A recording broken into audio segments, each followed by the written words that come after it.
As most of you know, this is talking about wind energy issues. This is a public hearing, but it's not one with a town meeting. If you're not a resident, you will have an opportunity to speak, but it's primarily to discuss the change in the wind formula for the town of Bethel. And we're going to start this meeting the same way we started the other one. There'll be a PowerPoint presentation, then we'll open it up to questions. Do we need to have a call to order of the selectmen again for this meeting? Okay, go ahead. Yeah, we'll open the special Bethel Board of Selectmen meeting November 2nd, 2017. Open a public hearing and to discuss the proposed amendments to the new proposed wind tower, commercial wind tower ordinance, wind energy ordinance. The same rules are going to apply. We're going to do the PowerPoint presentation. We'll open to questions and answers. No personal attacks. We'll keep I'm not being real adamant about the time frame, but if somebody goes on for a long time, I will, because everybody needs the opportunity to speak. Let everybody speak once, then we'll go around the second time. And when you do ask questions, you can either address them to a specific person or in general, and somebody will choose to answer your question. So go ahead. All right, perfect. This public hearing is in regards to the commercial wind energy facility ordinance. If everybody has a copy of this coral color, it does show the proposed changes. There's not a man in the house would know what coral means, so How about pink? they can understand Orange. This color. Salmon, okay. If you recall, in June at our annual town meeting, we did pass an ordinance that some people felt was very restrictive, essentially a prohibition. The Board of Selectmen at that meeting promised the voters that they would take it back to the Ordinance Review Committee for further review. That committee met 2 or 3 times, 4 times maybe, and listened to concerns and came up with these 4 changes as proposed changes to that ordinance. And I didn't print out the whole ordinance because it's very lengthy, but in this paperwork you'll see the sections that are changed. And to just briefly talk about it, they changed, they added in a definition called protected locations, which was a definition that came from the state wind tower, Maine DEP rules, sorry. They also changed the setback requirement from 2 miles to the closest point on any property line to 3,500 feet from the tower foundation to any protected location or scenic resource. And you can read that description in the definition of what a protected resource is. The sound restriction requirements were revised from 25 to 42 from 7 p.m. to 7 a.m. and from 35 to 55 between 7 a.m. and 7 p.m. Again, these were from the Maine DEP regulation sound limits. And they changed the design requirements from the total tower height amended from 250 feet to 450 feet. Now, there's been numerous questions about how this affects the locations in Bethel. Now, mind you, these were just the highest points in Bethel figured out by our planning assistant. This doesn't mean that there's towers that could be there or anything. This is just a case in point scenario. The green circles are the 2-mile radius that currently exists. The purple circles would be the 3,500-foot buffer that is in the proposed changes.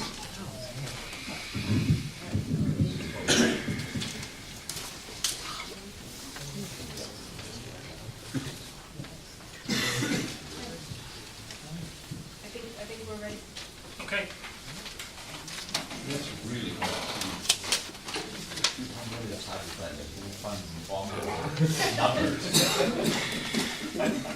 To clarify just a little, Thank you. I didn't hear your question, so I'm not clarifying what you said. There's something else, but I will in just a moment. In the reference on the very first, second slide, there is a reference to page 5 and pages. These are the actual pages. If you look at the bottom, if you look at the definition of the first, the first proposed change, it's on page 5. The next page you have in the coral color is page 11, and then the other one is page 12. So if you wanted to tie the two together, that's how you would do it. Okay. Like I said, same rules apply. Sir, you had a question and I didn't hear it. No, I guess not. Anybody that would like to propose a question or a position or ask a question, please come to the mic. And please identify yourself and My name is Bradford Hunt. From New Jersey. I own some property on 504 Grover Hill Road. And what I see here, I worked for, municipality for 30 years. I realize what politics is. My understanding is the big problem with this is the visible wind towers and the noise. My opinion is nobody likes to be told what they want to do with their land. And I can understand everybody's concern. Okay, my position on this would be is to detain your vote on the wind towers and find an alternate solution for, say, solar. Have you ever taken this channel and then compensate Mr. Chadbourne for the difference in the value and go with solar? You don't have to worry about the noise, you don't have to worry about looking at it. I'm sorry. Apologize. But anyway, that's my opinion on that. I see somebody puts a sign out in front of the guy's place. I mean, that's malignant, in my opinion. Put the sign in front of the town hall. I've worked for politicians all my life. And I think it's wrong. Have an amicable relationship with Mr. Chadbourne first before you go on this vote. And detain the vote and try to go with a solar solution. And then compensate him financially in regards to the situation and negotiate it instead of a fight. I mean, you got the gloves on now. I think you're making a mistake. thank you. And it does generate a lot of revenue for the area. Everybody uses his land. I think it's important to clarify, just in case that somebody doesn't know, there is no commercial wind power proposal before us. There is nothing. So regardless of what happens with this, it will not have an immediate impact on any proposal. It may encourage or discourage a future proposal, I don't know, but there is no proposal for any wind turbines to be built in Bethel at this time. Yeah, but I understand that. The thing is to negotiate this before the situation does arise. I'm not disputing what you're saying, sir. I just wanted to clarify, just in case anybody thought there was something coming. There's no towers to be put up. Right. This was presented by the town itself. Yep. Ahead of time, which opened up the can of worms. Thank you. Right. Yes, who's next? Hang on, wait just a minute. This lady in back is ahead of you. Hello, I'm Lucy Abbott and fairly new to town, but as I've traveled around it, following up on the previous speaker, I think the sound and the look of the windmills seem to be the biggest points of concern. But I think I've seen in other areas now they have windmills that don't have turbines, vertical axis ones, and I don't know if technically they're feasible. Is that something that's been considered as part of this mix? My guess would be that has not been discussed because there is no proposal. Is that correct? That's correct. Sir? My name is John Cowan. I'm from Bethel. I live on Chandler Hill Road. I'm very much opposed to the changes to the wind ordinance. Basically, we bought a house in a quiet setting when we moved here 14 years ago. We sit right below, Farwell Mountain, which certainly 3,500 feet, 4,000 feet would take in a great many properties there.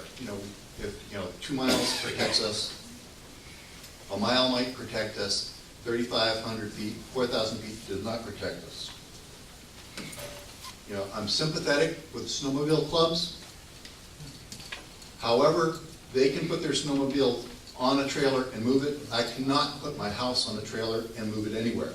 I'd be stuck with something for the rest of my life. The noise, the visual impacts are gonna be severe on a town like this. We'd no longer be Maine's, most beautiful mountain village. We'd just be another wind farm industrial site. I believe it would severely impact the economy of the area. Before, Mr. Savage mentioned that second homes are a big part of our economy.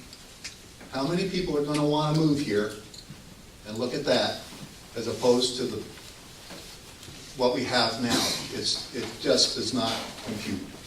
So I am very much against the changes. Thank you, sir. Next. Hang on, there's 3 people in line ahead of you. Wayne Bennett from Bethel, also on the Ordinance Review Committee. This all started back in August of last year, August 9th. The board was asked to write a letter to help pull Milton out of expedited process because 35 to 40 homeowners and property owners living in 232 Valley that are going to be looking at 600-foot towers behind their homes.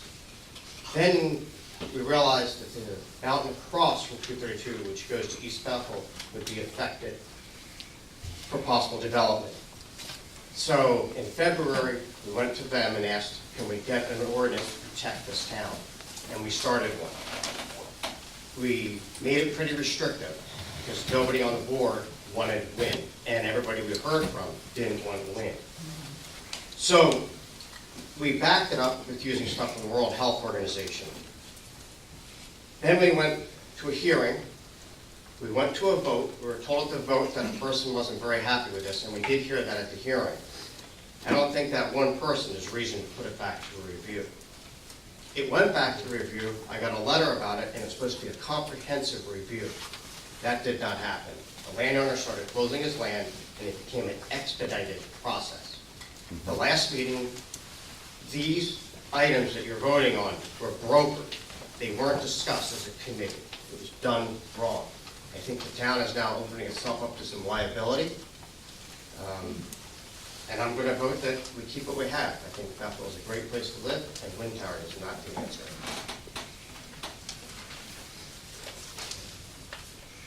There's one thing you can look at is Falmouth, Massachusetts. Their towers are now shut down because they're so noisy, and there's lots of lawsuits still going on there. And remember, 50% of our tax base is that second homeowner who's buying their homes here.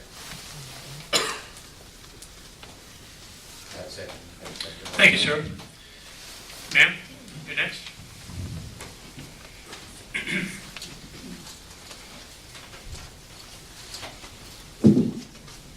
Hi, my name is Sherry Thurston. I'm the Planning Board representative to the Ordinance Review Committee. The proposed amended ordinance states a 3,500-foot setback from a wind turbine to a significant structure rather than a property line. The existing ordinance that was overwhelmingly approved states 2 miles from a property line. The pro-wind residents insisted on this modification, clearly not realizing the consequences for their own land. Once you think through the ramifications of this change, you will realize that this is devastating in regards to landowner rights. As I see it, once a turbine is planted, it will dictate future use of much of the land in Bethel. So landowners with smaller parcels of land that aren't able to do wind turbines will not be able to subdivide off smaller parcels per se, or create subdivisions at that point, and then it will hurt our future development in future homes and future tax base. As I look at the possible locations for wind turbines with the current proposed amendments, this possibility repeats over and over throughout the tax maps. My analysis may be challenged, as well it should. However, our committee has not done due diligence to see if this is an accurate assessment. We were not able to have work sessions at our public meetings. The decisions were made without the benefit of research, education, or consultation. Without any information in our files, we have left the town of Bethel in a very vulnerable position We would not stand a chance in a court of law with absolutely no research on file to back up these amendments benefiting only a few large landowners who stand to make upwards of $25,000 a tower per year. The majority of landowners in this community who will never see an upside to turbines, electric bills will increase and property values will go down.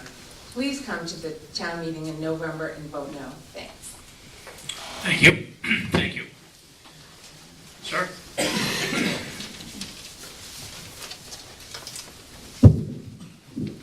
My name is Rick Washburn. My wife and I drove here for 4 hours to attend this. We come from a little town in Maine called Lakeville, about 35 miles east of Lincoln. We began to search in this area for some land to build because of the scenic value of this town and of Greenwood and Woodstock. We've decided, because of our experience with wind, you see, I have attended LERC, BEP, DEP, and would have spoken before the Maine State Supreme Court to down the appeal of First Wind, who wanted to put these towers across the lake from where we live now. I can't, and my wife and I cannot decide on a piece of land here until we know how Bethel, Greenwood, and Woodstock feel on wind.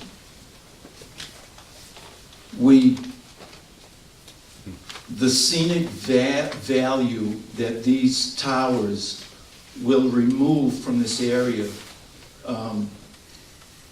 I think we all need to understand that how lucky Maine is, because the scenic value that is given to Maine is not from us, but it is from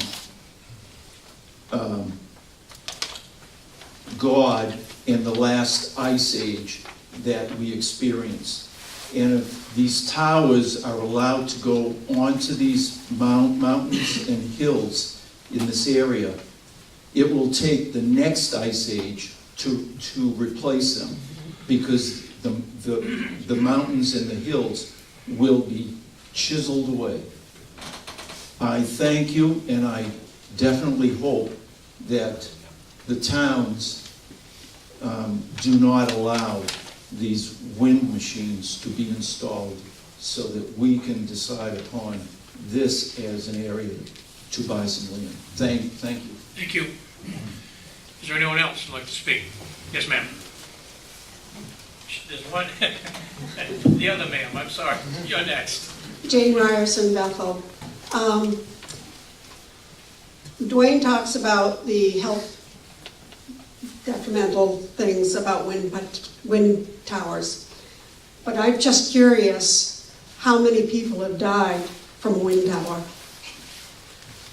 And at the town meeting where this was overwhelmingly passed, and I said this at the last meeting that the selectmen had, I felt that we were threatened or scared into voting for this, because we were told by a resident that if we did not put this ordinance in, somebody could come in and apply for a wind tower permit and it's all over. So what do? I mean, I do not like wind towers. I think they're ugly. I don't like what they do to the scenic sites. Sorry, Mike. But that being said, in the Citizen this week was a letter by a citizen of the town who felt that this ordinance here made him uneasy. And the reason it made him uneasy was because in order to force the recreational population in question to favor Mr. Chadman's view of the ordinance, He used property ownership as political clout. Withdraw access and they'll know they have to vote for his position, regardless of any differences they might have, if they want to go hunting or snowmobiling. That approach doesn't strike me as negotiation, but rather simple extortion. In other words, let's just be done with the scientific and economic reasoning which defines the merits of wind power, both for or against, and resort to plain political muscle. And there's a little bit before the letter in the last sentence. But what this person fails to realize is that this land is not his land. This land belongs to Mr. Chadban. Mr. Chadban can shut his land off to anybody that he wants, any group that he wants. And right now, as far as I know that Mr. Chadban does not plan on putting up wind towers. Yet everybody thinks, because there's a road going in somewhere, that there's wind towers going up. That's not the case. The problem is that the town created an ordinance and basically put a lock on his land as to what he could or couldn't do if somebody approached him to do this. I know how he is with his land. You know, we've tried for years to get a four-wheeler access through, but he's very protective of his land and very cautious. So I can't imagine him wanting a wind tower place coming up there, running along his land and worrying about what they're going to do or if somebody gets hurt up there or something. But what this does do is it defines what he can and cannot do with his land. And we have never been a town that does that. We don't have zoning, and that's exactly what this does. This is all about the landowner. And yeah, you may think it sounds like it's threatening, but this was the best negotiation that they come up with because the town and groups went to the selectmen and said, hey, we can't go snowmobiling. And Bethel is access from towns like Oxford, Norway, Greenwood, South Paris, and all the way up to Jackman. You go through Bethel. Thank you. That's gone. So I will be voting in favor of the new revised ordinance. Thank you. I want to remind you, we're not talking about individuals. Let's keep to the subject of this in front of us, regardless of who's in favor or against. Let's not bring individuals into that. This lady right here next. Thank you.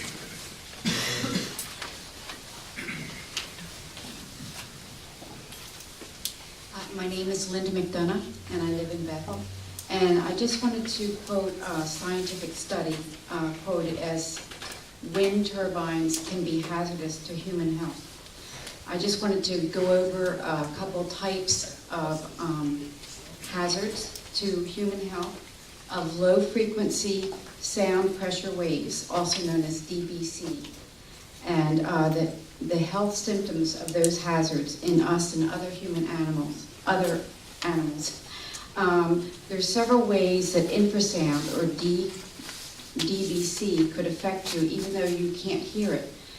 Annoyance and stress, sleep disturbance, panic, chronic sleep deprivation leading to high blood pressure, memory dysfunction, unsteadiness, disequilibrium, vertigo, nausea, seasickness, tinnitus, sensation of pressure or fullness in your ears.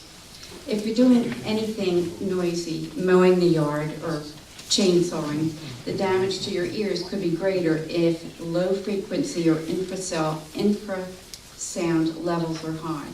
It is therefore important to wear ear protection, of course.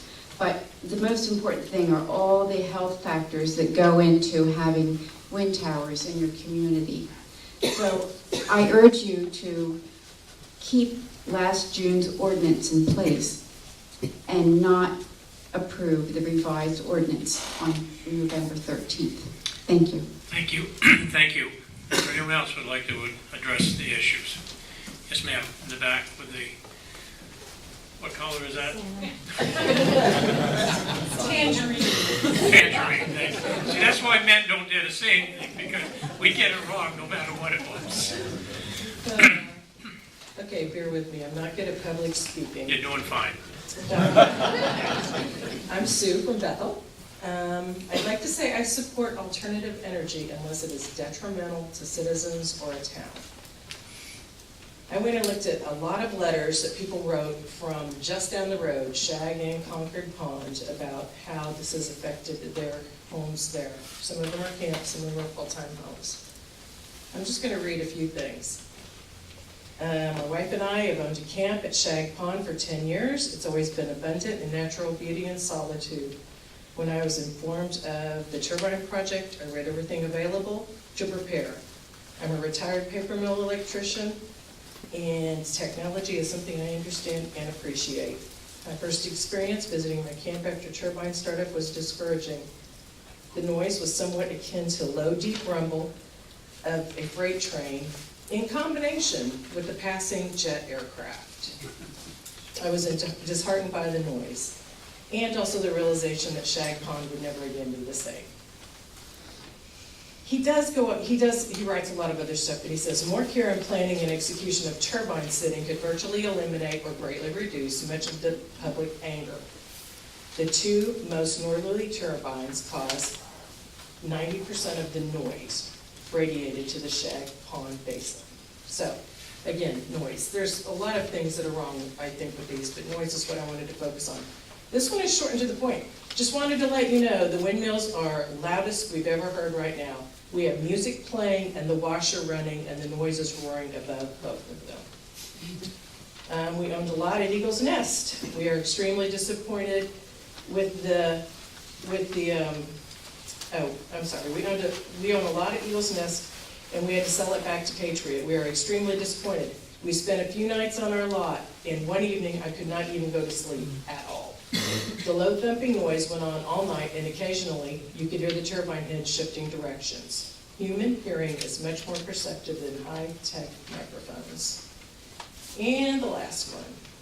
The noise at Concord Pond was so awful Saturday and seems to be getting worse. My wife and I have decided that we will get ready our camp for sale, as it is obvious we will no longer enjoy the serenity of a pond. We do not see towers from our camp, so they can't even see them. They're over the hill from them. And thought we had dodged a bullet until now. We sit on the deck and start to read a book or do some studying, and lo and behold, the wind changes the sound and the tower breaks our solitude. So it's not just going to affect people that see them, it's going to affect everybody that can hear them. So Thank you. those are actual letters from people who have experienced these industrial turbines. Thank you, ma'am. Yes, sir.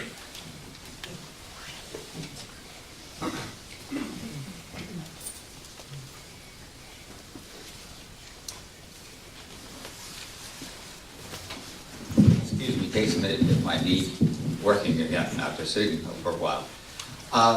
There are a number of things I could speak to here, but I thought before I said more about...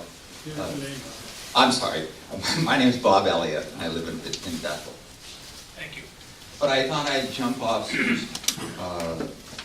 lettered, and it's because I have a couple other letters that were written by, basically I chaired the Wind Ordinance Committee for Woodstock back in 2011 through 13.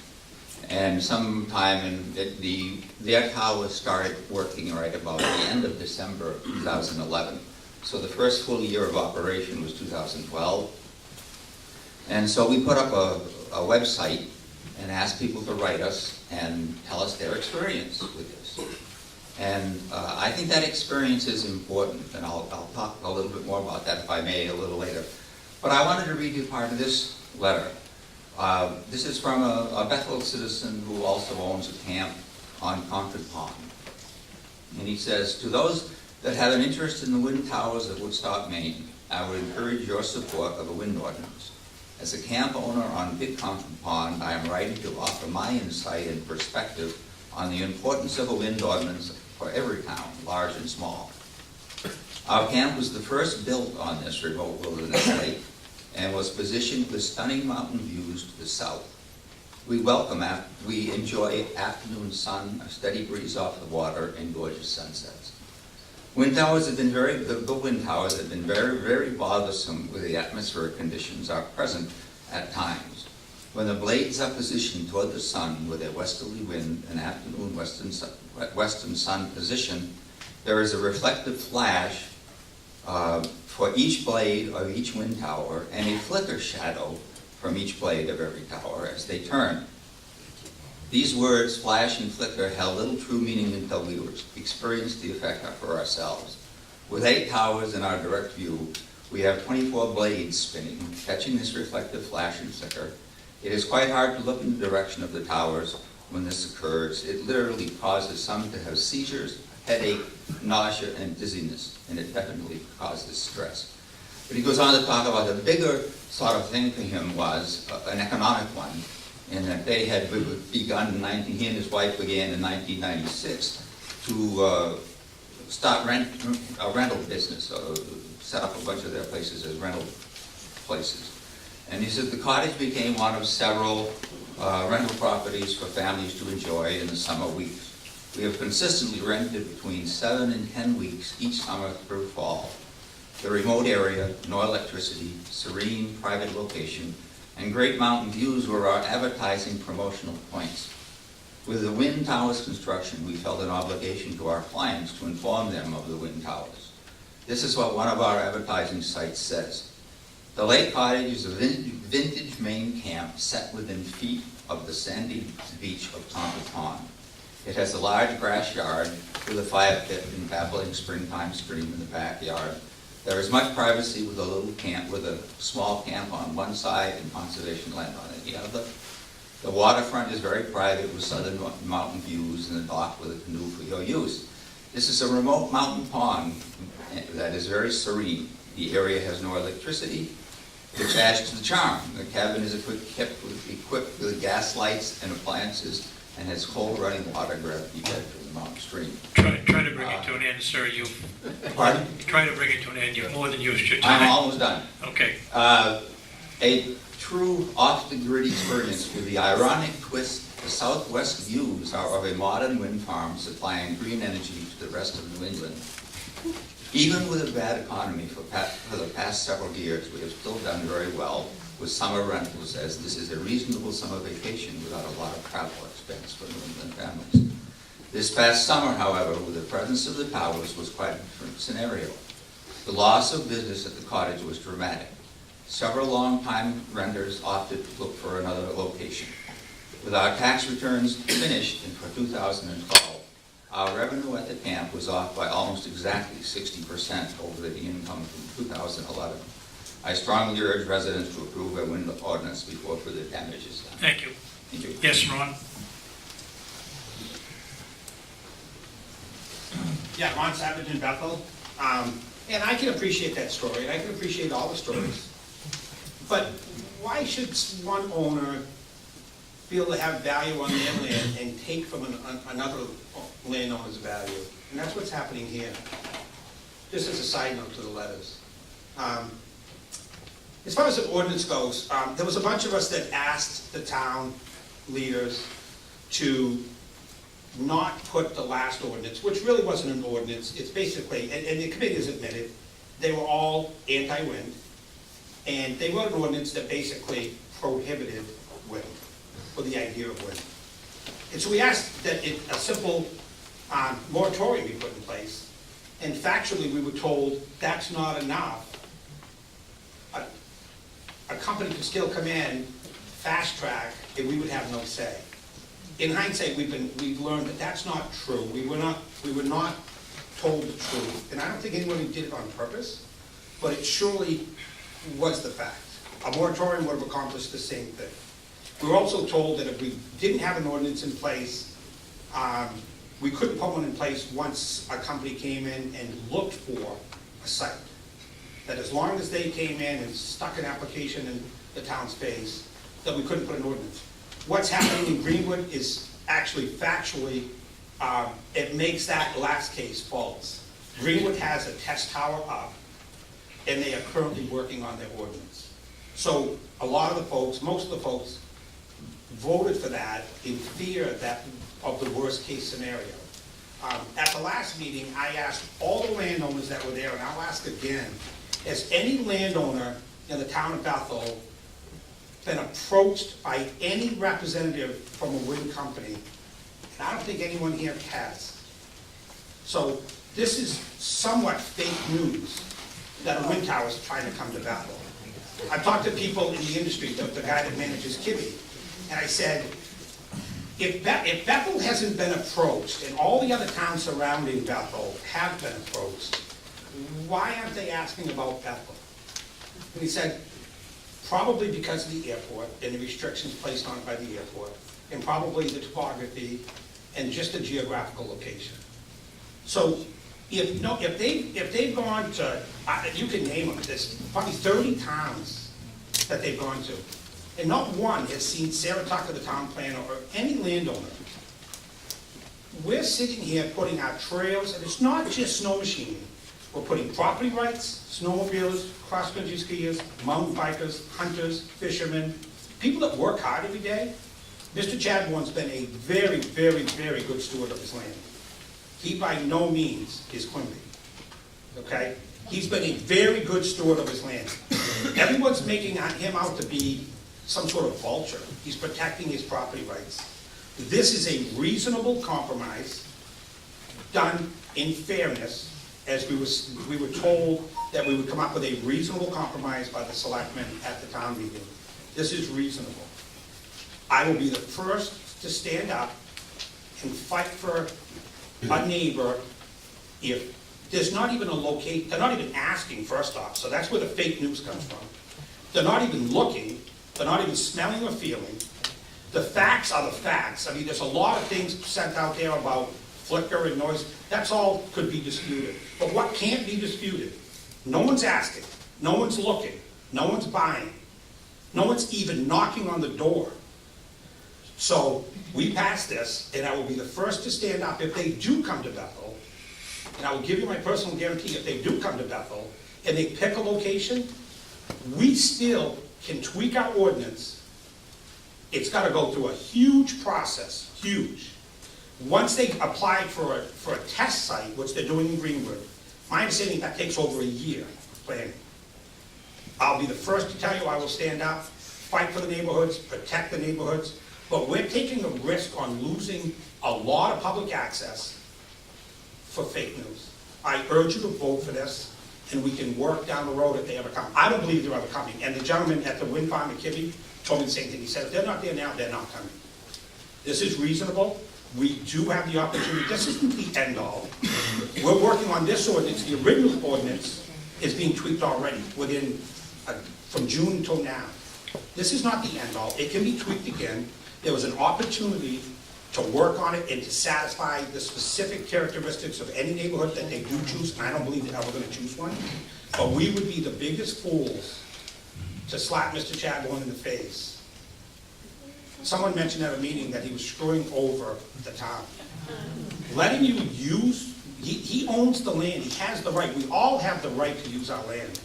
It's insulting, the sign in front of this building is insulting. I want to thank him personally for letting us use his land. He has limits, we respect the land, and the taxpayers of this town deserve a fair shake at this, and the truth and the facts need to come out, and the facts are, this can be worked on if they ever pick a site. Why are we gonna shut our land down for the possibility? What's next when this is solved? No nuclear power plants? No coal plants? What's next? Enough is enough.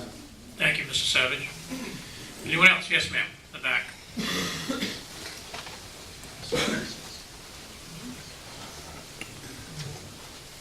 Hi, my name is Tori Higginbotham. I'm here representing the Bethel Area Chamber of Commerce. I'm just going to make a statement. The Bethel Area Chamber of Commerce Board of Directors appreciates the opportunity to speak to the current Town of Bethel Wind Ordinance in its revised form. We believe this revision represents the best interest of all citizens, businesses, and landowners in the Town of Bethel, as it provides protections in line with the current Maine DEP rules, while acknowledging the rights of landowners. Our mission is to encourage a climate where businesses can flourish. As an organization, we have worked hard to promote our special place here in Western Maine, and believe this revised ordinance will be in the best interest of all of us. Thank you. Thank you, ma'am. Yes, sir?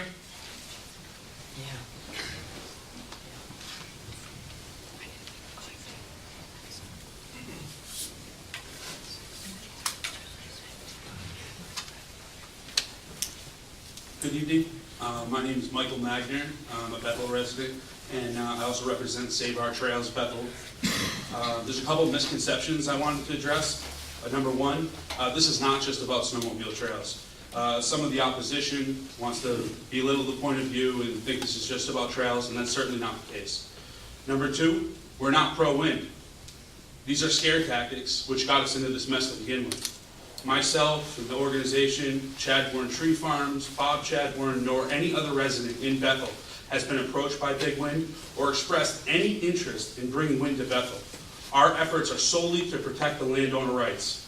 I don't want to be told what time to mow my lawn. I don't want to be told what time to stop getting funky at the Funky Red Barn. And I certainly don't want zoning brought on my property or any other neighbors in Bethel. I respect Chadbourne Tree Farms' decision to post his land, and I kindly ask you consider voting yes on November 13th. A vote yes means reasonable regulations suggested by the Wind Ordinance Review Committee to pass. A vote yes means a fair compromise between the town and its largest and most gracious landowner. A vote yes protects our economy. A vote yes means the reopening of posted land and would save our trails for the use and enjoyment of all. Please consider voting yes. Thank you, sir. Next.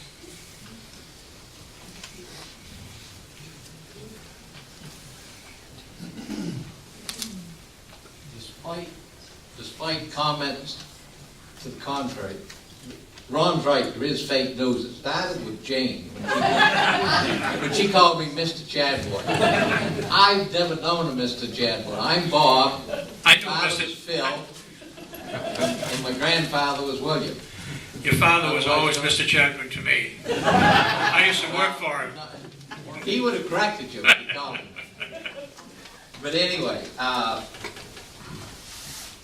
there's a whole bunch of things been said, and I got so much arthritis in my hand I can't read my writing after I write something. But first of all, my posting wasn't as punishment or anything else. I just want people that it's all a landowner rights issue. This ordinance went, in my mind, way over the board. I don't think people realize in our business there's a tremendous cost to owning land, whether it's taxes, building roads, maintaining the property in general. And it's not, we don't charge anything for snowmobiles or other people using their land. It's a freebie. But it's a very high cost to us. So it's just, this is not to get even with anything. As far as the wind towers, I think there might be one site in Bethel, and it's not on my land, where it might be economical to have might make sense to have a wind tower. I don't know if it would or not. Yeah, you see there's a whole bunch of them up there. But if you look at the setbacks, you look at the restrictions on the airport and so forth, it's not possible. We got one guy here that just spoke about, where is it? About the effect of his property being to put a Foul Mountain. Foul Mountain, you couldn't put a wind tower on if you wanted to. So, it's not there, he is right there. Bob, I see wind towers everywhere. But you haven't studied the rules that affect the Bethel Airport. Well, That's it. Go ahead. You're an engineer. Study. And the other thing is, this ordinance is a compromise. The selectmen said originally that was kind of a placeholder until they could put some more, or more thought could be put into it. This proposed ordinance is in line with the other town ordinances and doesn't unreasonably impact property rights and does give the town local control. These are significant setbacks to help protect against impacts from noise, shadow, flicker, etc. The state has consistently studied these concerns for years and has significantly less rigid setback standards. If standards were to be so strict as that they prohibited all wind, it must be based on strong science and lengthy study, not fear, scare tactics, or fake news. We've had all of those. If wind were to come into Bethel, as others have said, there'd be a long study period which would allow time to enact a moratorium or make changes. I think it's best, personally, to approve this amended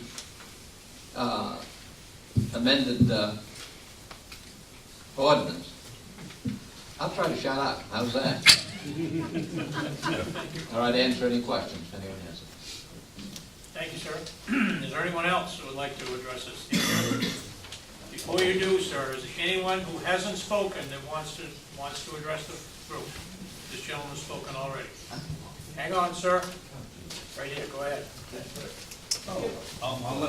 No, he has already spoken. It's your turn, sir.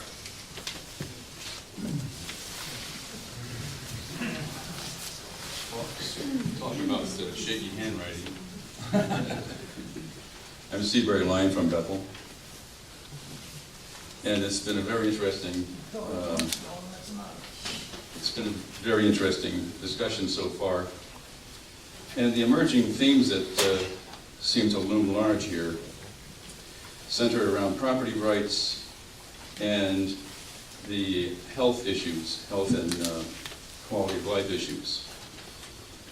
But before I do that, I haven't done this yet, and I just want to express my appreciation for Bob Chadburn's really lovely tree and forest management near our roads. It's been a blessing to Bethel, and we appreciate it every time we drive in and out of the town. And it's, I wish every forester did the same quality of work. I also would like to acknowledge that there's a lot of large landowners that do similar good forestry practices, and they're to be congratulated and appreciated as well. We also have to acknowledge the value of the potential wind and other renewables power to this human race, essentially, frankly. Lastly, apparently, we have to acknowledge the small landowners and businesses, the folks that own homes, even second homes, and are moving here and staying here because of the quality of life issues. We already know some of the undesirable impacts of wind turbines, particularly because there's a very large and growing body of knowledge, and I say fact-based knowledge advisedly, on the health impacts of sound and turbines. We also have a very robust economics deal involvement here. If we want to talk about property rights, we have to consider the impact on the value of places that are bought particularly for the scenic beauty, the natural beauties. And what happens is anecdotally reported in newspaper articles and letters that have been read right here, extolling the negative impacts on people's individual economies. Now, it takes a lot of people like me to make up for one Bob Chadbourne or anyone else who wants to put up a wind tower. I'm not saying he does, apparently he doesn't, but if he doesn't and has no plans at all, and nobody else seems to be inquiring about wind power here, locations, what is the urgency to swat it down? I mean, as far as property rights, it might take a few dozen of folks like me, small landowners, to make up the value of a Bob Chadbourne, but the fact is that our rights are being impacted, and my values would stop or stop appreciating or go down, and I wouldn't be able to use my house for what I wanted to use it for either. If I wanted to move to Florida or some other flood-prone area, which is very unlikely, I wouldn't be able to sell my house for what I bought it for. if there were places, wind power, a place right over on the hill across the valley from me. So let's get real here as far as property value degradation and taxation degradation impacted by unwise choice of wind when there are alternatives. It's already been brought up copiously. We can consider other alternatives. We can keep this ordinance as it is right now and not go through the pains of changing it. There's no motivation for that. No logical explanation for why we would want to go about another change has been offered. Thank you. Is there anyone, yes, Shelby, yes. Yes, Ed Rosenberg from Bryant Pond and Woodstock. A couple of things about acquiring land, and use Greenwood as an example. Greenwood, the 1,600 or so acres that's been acquired by Weyerhaeuser now, was actually started to be consolidated in 2004 under 2 LLCs, and then sold to Plum Creek, which is now Weyerhaeuser, and that's how they kind of put together land like this. Same thing in Milton.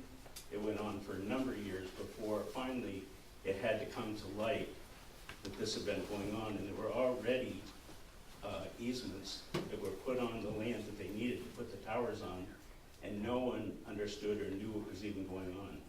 So you have to just be aware that the pressure here in Western Maine is because the north-south route for bringing power to Connecticut, where they banned wind, and to Massachusetts is maxed out. So they can still get power out of Western Maine. So that's why all the pressure for development is through this area. It starts up in Saddleback and it runs all the way to Carthage, all the way down through here and further south. So just want to be aware that's what the outside pressures are that are there. The main standard, I read a letter that somebody thought they were protected by the DEP. Well, the main standard is really, according to the World Health Organization, to be considered urban light industrial. I think that Western Maine, especially Greenwood or Bethel, it's a quiet rural place. So the standard that you have in place now really reflects what the World Health Organization says is the appropriate level for, you don't want to have impact upon people.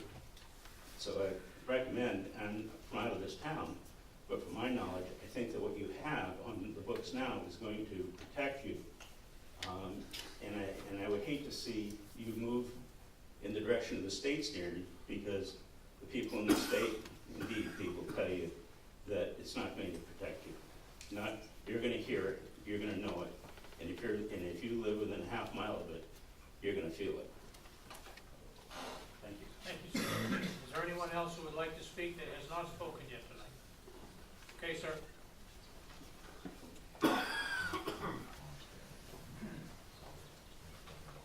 Once again, my name is John Cowan. Seabury stole a lot of my thunder. Nobody is asking anybody to affect anybody's land rights and not do something they're doing now. If you're logging on your land, if you're snowmobiling on your land, if you're doing whatever, the only thing this ordinance affects is wind towers, which is, we don't have wind towers. Nobody's doing it now, nobody's planning it. What's the issue with keeping something that'll protect the landowner rights of us little guys, who most of our equity in our homes is all we have? We lose that, we don't have anything. So that's about all I can say. Come service my mortgages.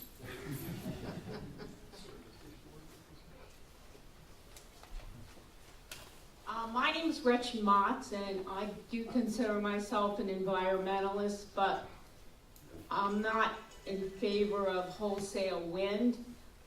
One thing I think about this change, it's not really a compromise, it's a sellout.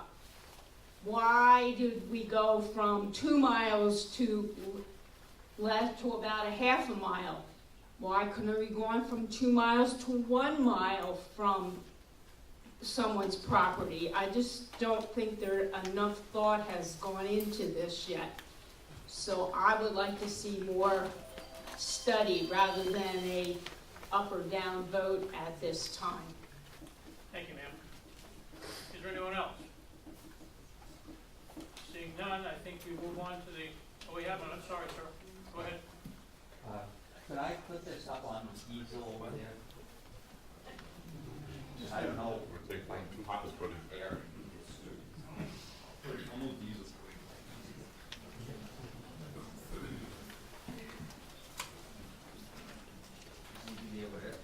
I'll put it right here. We can put it right here, right? Well, that is true too. What do you want? One end or the other? Just remind you, sir, you have 3 minutes. As you can tell, that was not rehearsed. If it was, you didn't do a good job. No.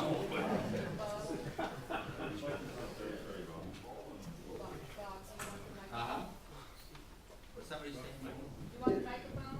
I probably don't. Can you folks hear me back there? Yeah, you're way above the decibel limit right now. I gotta get my piece of paper. I gotta go there. I too, this is a difficult issue, and I too thank you, Bob Chadbourne, for all that you do for over the years.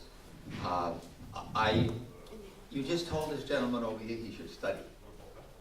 And this is my concern, that I've been studying this issue since 2011. And I really think I know most of what I need to know about the science of wind turbines and the science of sound as it affects us. I want to say something perhaps first about the owner's rights business, because I think that we talked about we don't have any zoning and we don't want any zoning, but we have ordinances. And the state has laws. And all of those are typically, ideally, they're designed to provide for the health and safety and welfare of the environment and of people and their safety. And so we have building codes. We have a lot of stuff like that. And the idea is that all of us have property rights. All of us have the right to be protected. We can do what we want with our land, as long as it doesn't harm someone else. And so that's what property rights means to me. I mean, we all have them. You know, and I think that Mr. Chadbourne's posing his trails, obviously he has the right to do that. I fail to understand how that got connected to the wind turbines. But maybe I don't need to understand that any better. I can explain it. I'm sorry? I can explain it. Okay. Gentlemen, please, get to the chart. This is not going to... I'm going to do the chart first. Then Mr. Chadbourne will have another chance. Can you folks see this chart? Not really good. Somebody mentioned earlier, I guess it was Ed, about the World Health Organization and their standards for noise. And we had a lot of talk about what was reasonable along these lines and how the first ordinance seemed unreasonable. And I think it's a common misconception that we can't quite visualize something as big and as loud as these are. We have no sort of experience with. You know, we run a chainsaw and it runs at 105 decibels. And we have to wear some earphones to keep from hurting our ears. And we can manage that. We turn it off. We don't, it doesn't run all day, all night. You know, we turn it off. Likewise with truck noise or whatever, it comes and goes. Talking about wind, sir. Please get to the subject. Oh, sorry. What this is the World Health Organization's recommended maximum noise for different communities. And this doesn't mean like at any one moment. It's just that if we all can hear somebody come by and blow the horn in the middle of the night, or the train goes by, and that sounds loud. But if noise that's louder than normal, and that somehow you feel it in your chest, or it hurts your ears, then if that's going on a good deal of the time, and it's bothering you, the commonest thing is it annoys people. Okay, and so we have a sort of conception of what the sort of usual sounds are and what they feel like. But this is a different kettle of fish in a way. So I'm going to go back to this chart and say that the World Health Organization put this together back in the 70s. And the International Organization of Standardization, which is a global group of engineers and others who deal with sound and with machinery and so forth, they bought into this, and their research proved that it was correct. And so what they have is these are community types here. And Ed mentioned residential, mixed residential and industrial urban areas. Okay, so here are urban, mixed residential, industrial.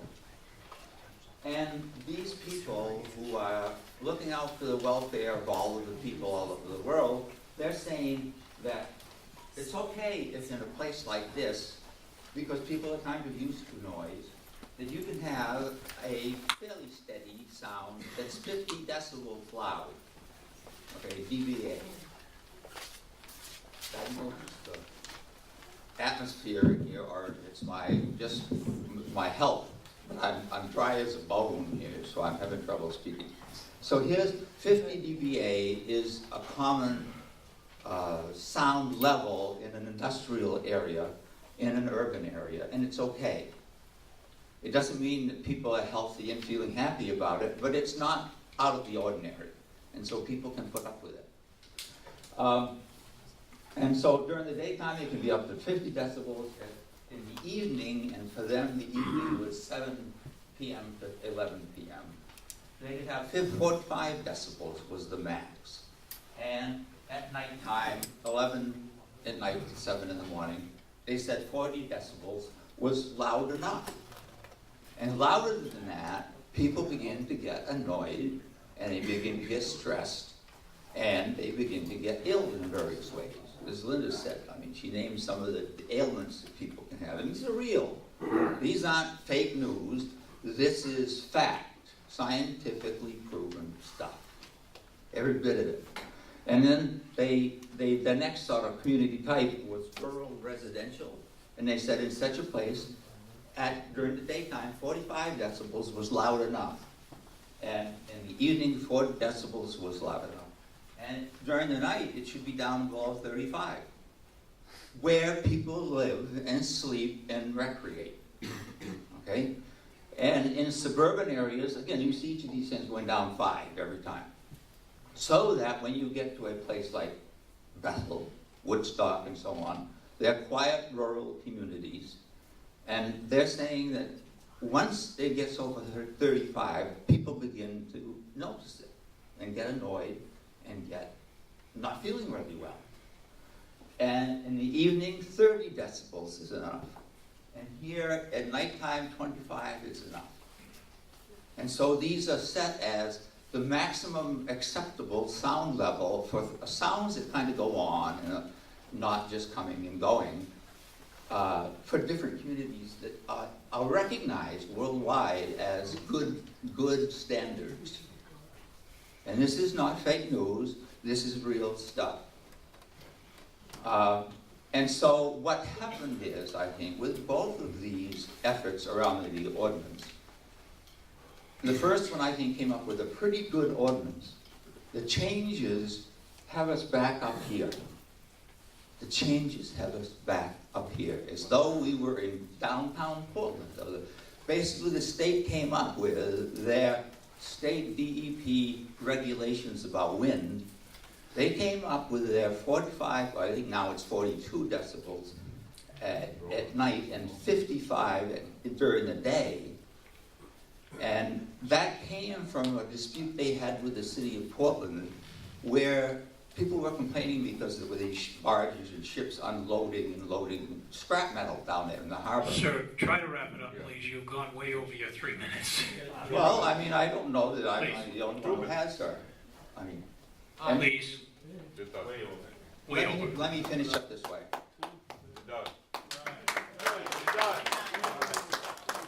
Let me finish up this way. This stuff that I've been learning and studying of scientifically proven material, I put on a website that we made when I was chairing the Woodstock Ordinance Committee. And we made a website, and that's where those letters came from. We asked people to give us feedback about what it was like living under those, and they did. I put on that same site just because it was there. It says Woodstock Wind Ordinance Committee. And in today's paper, I had written a letter, and I put the URL, the web address of it, in there. You can go in there and read this stuff, which is factual. And I encourage you to do that. Because both of these, the original ordinance was pretty close, but this revision is way off in terms of the standards. And so, I think that we all need to do a little studying. We all need to go back and look at what's real about this and come up with something. Sir, but I think please. my last sentence, Yeah. that we start by not approving this change, which is way out of line with it, and keep the ordinance that we passed overwhelmingly back in the summer. And thank you. 2 comments. I know he seems to know a lot. Use the mic, Can't hear please, me? Bob. Use the mic, please, Bob. Oh, what the heck? What service? I'll forgive you, Jane. For any other comments I made about you earlier. But, World Health Organization, I didn't come to speak about that, but from what I've heard, that's kind of a not too reputable company, outfit. But, put your hand down, I'm talking.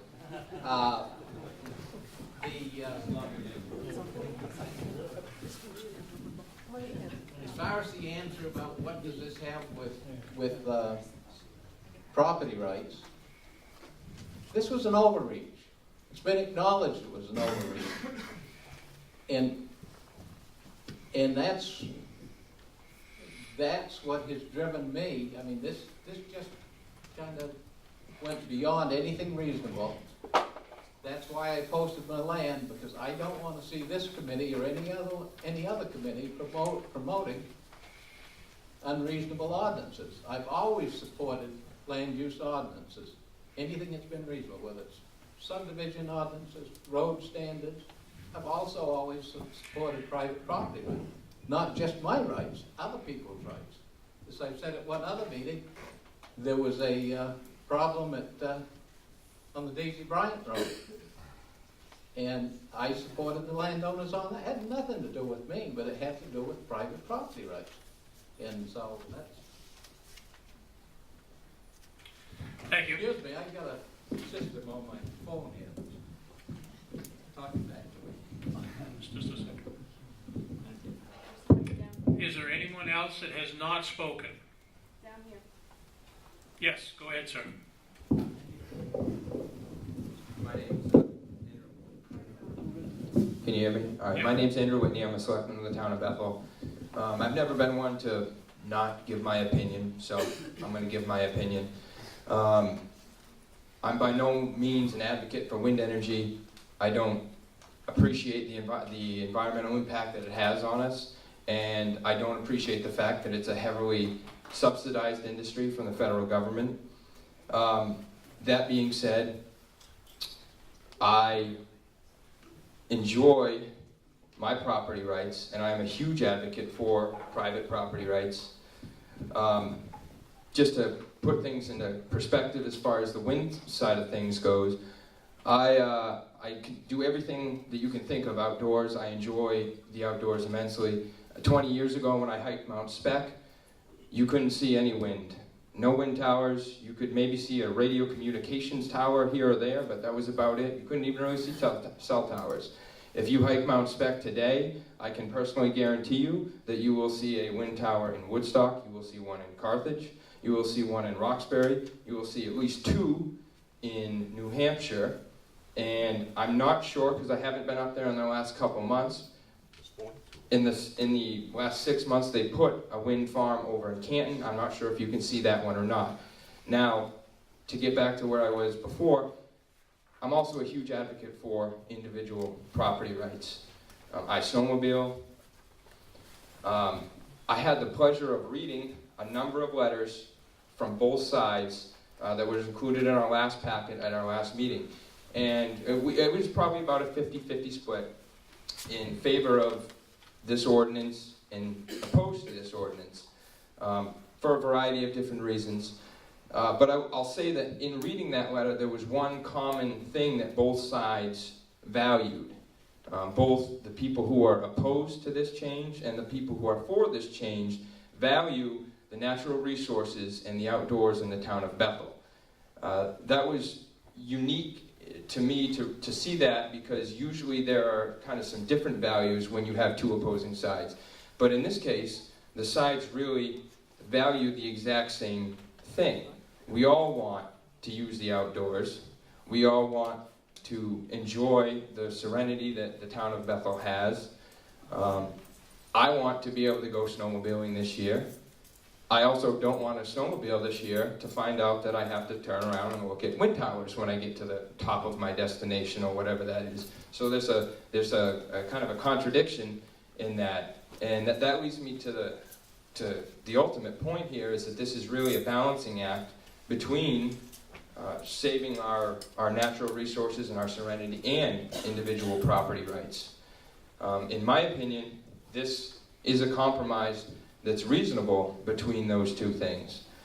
I'm in favor of this because I want a snowmobile, but I also don't want to look at wind towers. I want to hike Spec, and I don't want to see any more wind towers. I want to go fishing, and I don't want to have to deal with the noise that wind towers offer. But I also own property here, just like everyone else does in here, or presumably almost everyone else does in here.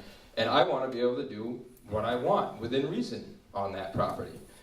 So there is a tremendous balancing act between the property owner who may or may not want to put wind towers on their property and the rights of the owners who are all around them, who could substantially be affected by that.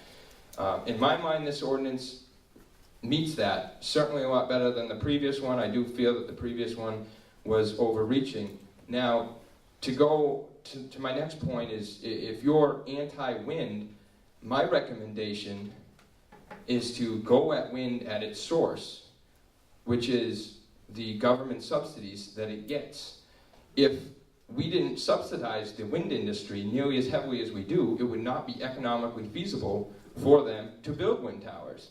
And if it's not economically feasible, it doesn't matter who you are. If you're an owner of a business, you're not going to do it. That's a bad decision.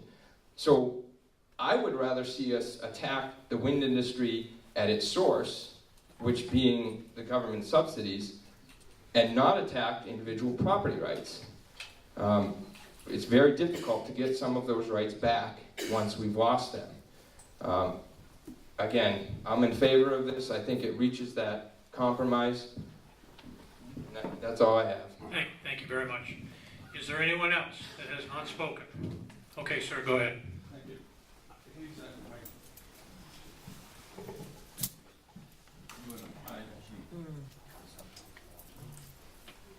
Let's see. I told you this is cataract operations. Anyway, you and I haven't met, but we should talk. We live a half a mile apart or something like that. I like what you said, but let's go last things first. What was the last thing you mentioned? I'm 80 years old. Government subsidies. Subsidies, thank you. If you want to talk about subsidies, compare the subsidies that wind is getting, for instance, compared to oil, compared to coal. The subsidies are immense in the fossil fuel industry. So we can't, let's just agree to null that argument out. It doesn't exist in factual basis. let's get to the data here. I used to be, Bob didn't know this, but I used to be an industrial hygiene engineer at IBM for 26 years. And to make this a little bit easier to understand, it looks like we've lost the folks interested in facts.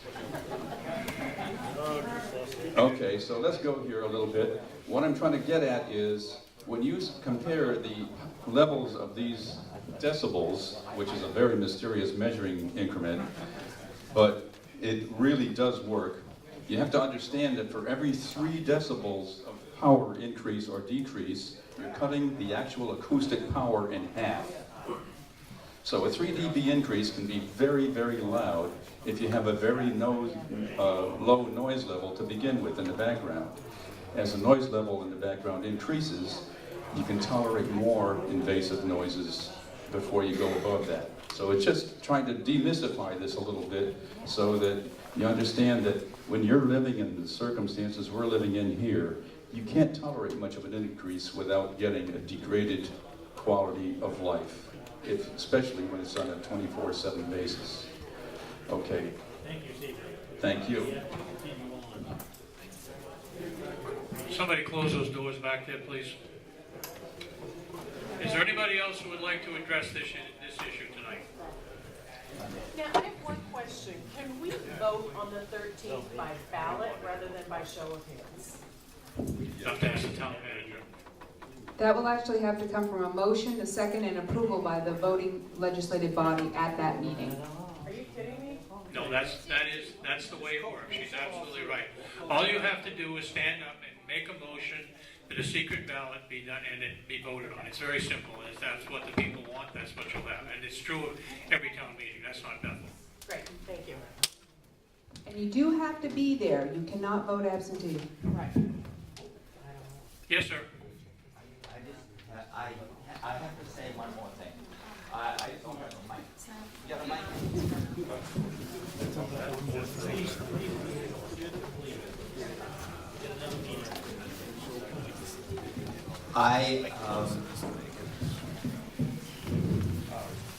I feel as though it's like people don't. Seabury said, we're losing the people who don't want to know the facts. And I'm not saying that about any individual. I'm saying that this information is available. It's now available on this website I mentioned earlier. I encourage you all to go and look at it. And I want to say this, that there isn't a town I know of, including especially these towns who didn't know anything was going on, but in the background for months, or a couple of years sometimes, somebody's been buying up land and you don't even know about it. Woodstock's ordinance came online after our committee was appointed because nobody knew about it. And so it's an issue of let's educate ourselves before it's already here. Nice to see you guys. And Take care, huh? there was one other thing I was going to say.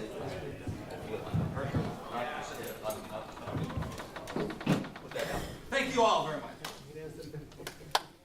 Is there anyone else who would like to speak? I thought of it. No. Yes, this is it really, for real. I want to hear about the Ethel Bisbee School. I'm going to say one thing and I'm going to shut up. Oh, that West Bethel Children's Center. That every one of these towns, and many who were all involved in the process, when they got done and the things were built, and I am not anti-wind. Wind is a wonderful thing if it's sited properly. But when it isn't, people suffer. And all of these towns have said, oh God, if we'd only known how awful this was going to be. And it's time, the time to do it is before they're built. And that first ordinance back in June was a lot better than what it is. Thank you, sir. Thank you. Is there anyone else who would like to speak to this issue? Yes, ma'am. Can we move this article? This is it's a public hearing. It's not a motion to vote. You tried. Is there anyone else? Having said that, we, I think, are ready to move on to the next issue tonight, which is the sale of the West Bethel Children's Center. I'll go ahead if I may and Yes, you can. just close the public hearing on the wind tower ordinance, and then we'll open a public hearing on the proposed disposal of